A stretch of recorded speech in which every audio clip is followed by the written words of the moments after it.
শুভ সকাল বন্ধুরা, কেমন আছো? আশা করি সকলে ভালো আছো, সুস্থ আছো। তোমাদের আশীর্বাদে আমিও ভালো আছি, সুস্থ আছি। ওয়াই নুরি ব্লগস চ্যানেলে তোমাদের সকলকে স্বাগত জানিয়ে আবারও একটা সুন্দর ব্লগ নিয়ে চলে আসলাম। আশা করি তোমাদের ভালো লাগবে, তোমরা ভিডিওটা শেষ পর্যন্ত দেখবে। তো সকালে শুরুতে প্রথমে গাছগুলোতে পানি দিয়ে নিলাম, সবগুলোতে না, তবে যেগুলো আমার ঘরের ভিতরে থাকে সেইগুলোতে। আর বাইরে কাঁচটা জানালাটা খুলে দিলাম, তো দেখতেই পাচ্ছ তখন মনে হয় সকাল 7:30টার মতন বাজে। আর বাইরে কেমন একটা রৌদ্র উঠে গেছে আর প্রচণ্ড গরমের তাপ। তো তোমরা তো জানোই, সবাই জানো গরমটা কেমন পড়ছে, শুধু আমি না বা আমার এখানে না, সবার ওখানেই গরমটা পড়ছে। তো তারপরে চলে আসলাম এই যে বাসি কাজকাম সারার জন্য, বাসনপত্র মাজার জন্য। আগেই কাল রাত্রে বোন ফোন করেছিল যে আজকের ও আসবে, ওই জন্য সকাল সকাল উঠে গেছিলাম। গিয়ে একলা হাতে যেহেতু কাজকামগুলো করব, ওই জন্য আগে ভাগেই উঠে বলি আগে নিজের কাজগুলো সেরে নিই, তারপরে রান্নার কাজে, আবার রান্নারও তো একটা ব্যাপার আছে, অনেকটা সময়ের ব্যাপার আছে, ওই জন্য সকালের কাজগুলোই আগে সকাল সকাল উঠে সেরে নিচ্ছিলাম। তো ভিডিওটাকেও স্কিপ করবে না, সবাই দেখবে। আশা করি তোমাদের ভালো লাগবে। আর যদি ভালো লাগে তাহলে আমার চ্যানেলটিকে লাইক, শেয়ার, কমেন্ট সবটাই করে দেবে। তোমাদের একটা লাইক, একটা শেয়ার, একটা কমেন্ট আমার জন্য অনেক দূর পৌঁছাতে সাহায্য করবে। আর যদি ভালো লাগে তাহলে আমার চ্যানেলটিকে সাবস্ক্রাইব করে দেবে। আর যারা আমার চ্যানেলে নতুন আছো তারা আমার চ্যানেলটিকে অবশ্যই সাবস্ক্রাইব করে দেবে। আর যারা আগে থেকেই আমার চ্যানেলটিকে সাবস্ক্রাইব করে দিয়েছো তাদেরকে অনেক অনেক অনেক ধন্যবাদ আমাকে এতটা ভালোবাসা দেওয়ার জন্য। তো দেখো তোমাদের সাথে কথা বলতে বলতে ওদিকে বাসনপত্র সব মাজা ঘষা ধোয়া হয়ে গেছে। এবারে এই গ্যাসের জায়গাটাকে পরিষ্কার করে নিচ্ছি, যেটা আমার ডেলি রুটিনের মধ্যেই থাকে। আগেই হচ্ছে আমি বাসনপত্র মেজে নিয়ে এই যে সকালে বাসি যে রান্নার জায়গা বলো আর বাসি যে ঘরের কাজ বলো, ওগুলো আগে আমি উঠে সেরে নেওয়ার চেষ্টা করি। কারণ বাসি জিনিসটা ফেলে রাখতেও আমার বেশি ভালো লাগে না, বেশিক্ষণ থাকলেও আমার অস্বস্তি হয়। তো মনে হয় কখন বাসি কাজগুলো আগে করব। আর বিশেষ করে তো ঘরের থেকে কেউ বার হওয়ার আগে মনে হয় যেন ঘরটাকে যদি একটু ঝাঁট দিয়ে দিতে পারতাম তো ভালোই হতো। তো এই যে দেখো গ্যাসের জায়গাটা একদম পুরো মুছে পরিষ্কার করে দিয়েছি। আর ওই যে বললাম বোন আসবে, তো সকালে আমার বাজার এসে গেছিলো। তো বেলার দিকে ফোন করে বললো যে আজকে আসবে না, কালকে আসবে। তো ওখানে টক দই নিয়ে এসেছিলো আর দুধ নিয়ে এসেছিলো লস্যি করার জন্য। আর দুধটা নিয়ে আসতে বলেছিলাম, আমি কাস্টার্ড করবো ওই জন্য। আর কিছু জিনিসপত্র নিয়ে এসেছিলো মুদিখানার বাজারের, যেগুলো আমার দরকার। তো তারপরে ওদিকে কাজকাম সেরে নিয়ে এরা ঘুম থেকে উঠে গেছিলো, তো আমি ঘরে চলে আসলাম বিছানাপত্র গুছিয়ে নেওয়ার জন্য। ওই যে বললাম সকালে আগে বাসি কাজগুলো সেরে নিলে আর বাসনপত্র মেজে ঘরটার গুছিয়ে একেবারে ঝাঁটটার দিয়ে নিলে মনে হয় যেন অনেকটাই কাজ কম থাকে। যেহেতু একলা হাতে করতে হয় তো সবগুলো কাজই নিজেকে করতে হয়, ওই জন্য পরপর করলে অতটা অসুবিধা হয় না। আর যেহেতু আমার কাজ আমাকে একলাই করতে হবে, ওই জন্য কোনটার পর কোনটা করলে আমার সুবিধা হবে সেই হিসাবেই আমার মানে কাজ করতে হয়, বা আমার সুবিধাও হয় এইভাবে করতে। তো ওই যে আগের দিনে যে বেড কভারটা কিনে নিয়ে এসেছিলাম তোমাদেরকে বলছিলাম, সেটাকে আজকে বিছিয়ে দিচ্ছি। তো আমার একটু হালকা কালারই বেশি ভালো লাগে, কিন্তু এই যে ছেলে মেয়ে প্রচণ্ড নোংরা করে দেয় হালকা কালারের বেড কভারগুলো। আর সাদা বেড কভার তো আমার অনেকটাই আছে, কিন্তু ওই যে ওদের জন্য বিছাতে পারি না। একটু বড় হলে তারপরে বিছাবো, না হয়তো এত পরিমাণে নোংরা করে দেয়, একদিন পর পর চেঞ্জ করতে হবে, আর অত কাঁচা কি রোজ রোজ সম্ভবও না, ওই জন্য। তো এই যে খাটটাকেও গুছানো হয়ে গেল মোটামুটি।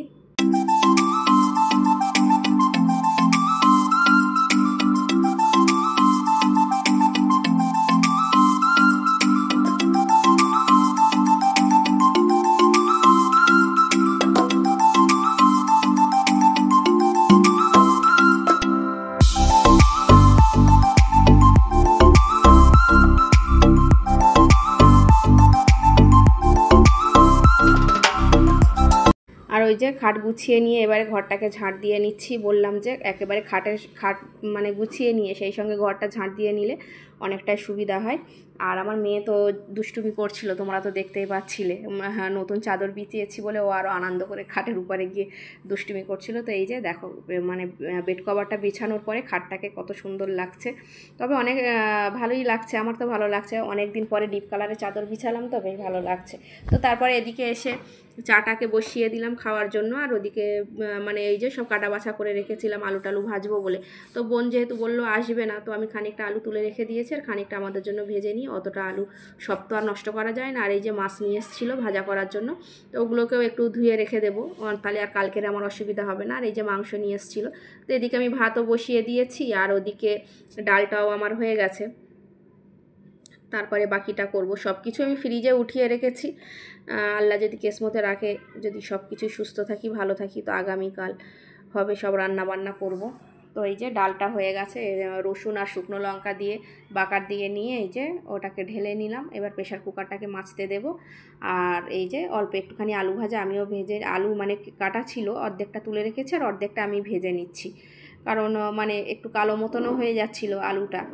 আর মানে ফ্রিজে রাখলে যদি কেমন হয়ে যায় কি আমি তো জানি না, আজ প্রথম রাখলাম, তো দেখি যতটা পারলাম আমি নিয়ে নিলাম আর বাকিটাকে রেখে দিলাম। তো ওদিকে আলু ভাজতে দিয়ে আমি এখানে আবার ওই যে আমার মরিচের গুঁড়ো শেষ হয়ে গেছিলো এই কোটোতে, মানে রান্নার কাছে যে কোটো কাটাগুলো থাকে সেগুলোতে শেষ হয়ে গেছিলো, তো ওগুলো ভরে নিচ্ছি। মানে মরিচের গুঁড়োটাকে ভরে নিলাম, পুরোটা ভরিনি, অল্প, মানে বেশি ভরলে আবার ভারী হয়ে যাবে। আর তারপরে এই যে কোটো কাটাগুলোকে একটু মুছে নিচ্ছি। আগের দিনে মেজে নিয়েছিলাম সব পরিষ্কার করে, অনেকটা তেল চিটে ছিল বলে মেজেছিলাম, তো আজকের আবার একটু মুছে নিচ্ছি। দুদিন একদিন পর পর এগুলোকে মুছলে, পরিষ্কার করলে, মাজা ঘষা করলে কোটোগুলো অনেকটাই ভালো থাকে বা অনেকটাই সুন্দর দেখায় বা নতুনও থাকে, খুব সহজে পুরনোও হয় না।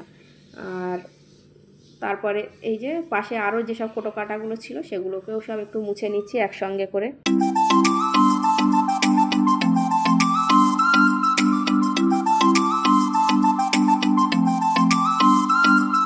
আমার লঙ্কাও শেষ হয়ে গেছিলো, তো অনেকটাই লঙ্কা নিয়ে এসেছিলো, তো এই লঙ্কাগুলোকে আমি আবার ওই যে আলু ভাজা হচ্ছিলো ওখানে কোটো কাটাগুলো মুছে নিয়ে বসে পড়লাম লঙ্কা বোটাগুলোকে ছাড়িয়ে নেওয়ার জন্য, কারণ এইগুলো না বোটা সমেত ফ্রিজে রাখলে একটু শুকিয়ে যাওয়ার সম্ভাবনা থাকে।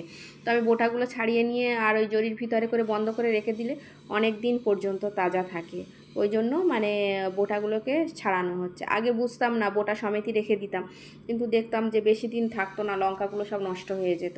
তো তারপরে এখন যখন দেখলাম যে না বোটা ছাড়িয়ে রাখলে অনেক দিনই থাকে, তারপর থেকে এই যে বোটা ছাড়িয়ে দেখো সব ছাড়ানো হয়ে গেছে। আর এই যে জরির ভিতরে করে রেখে দিলে, এই পলিথিন প্যাকেটের ভিতরে করে রেখে দিলে আরও বেশি দিন ভালো থাকবে, ওই জন্য এই পলিথিনের ভিতরে করে রেখে দিচ্ছি। আর ওই শসা তিনটেও পাশে ছিল, ওগুলোকেও একেবারে পলিথিনের ভিতরে রেখে দিই, কারণ বাইরে রাখলে যা গরম পড়ছে শুকিয়ে যাবে। কালকে বার করে নেব, নিয়ে একেবারে স্যালাড করে নেব। আর এদিকে সব কিছু করতে করতে আমার এইদিকে আলু ভাজাও হয়ে গেছে, আর ওপর থেকে অল্প করে পেঁয়াজ দিয়ে এটাকে নাড়াচাড়া করে এবার নামিয়ে নেব। আর ওই যে মাংসটা রাখা ছিল সেই মাংসটাকেও বসিয়ে দিয়েছি, কষানো প্রায় হচ্ছে। আর এদিকে যাতে কষানো হচ্ছে তাতে আমি এদিকে চলে আসলাম ঘর মোছার জন্য, কারণ ঘরটা তো মোছা হয়নি, সকালে সব কিছুই করা হয়ে গেছে, তো ঘরটাকে মুছে নিচ্ছি। তো বন্ধুরা ভিডিওটা কেমন লাগলো জানিও। আর প্রথমেই বললাম যদি ভালো লাগে তো ভিডিওতে লাইক শেয়ার কমেন্ট করে দেবে, তোমাদের কমেন্টের অপেক্ষায় আমি থাকবো। অবশ্যই আমাকে কমেন্ট করে জানাবে ভিডিওটা তোমাদের কেমন লাগলো, আর কেমন মানে সংসারের কাজকাম করছি কেমন লাগছে সেটাও একটু জানিও। আর এই যে ঘরটরগুলো মোছা হয়ে গেছে, ডাইনিংটাকে মুছে নিচ্ছি। তো একলা হাতে কাজ করতে গেলে যা হয়, আবার কালকের বোন আসবে, আরও তাড়াহুড়ো করতে হবে। তো বন্ধুরা ভিডিওটা এই পর্যন্তই, দেখা হচ্ছে আবার পরের ব্লগে। তো ততক্ষণে তোমরা ভিডিওটা দেখতে থাকো।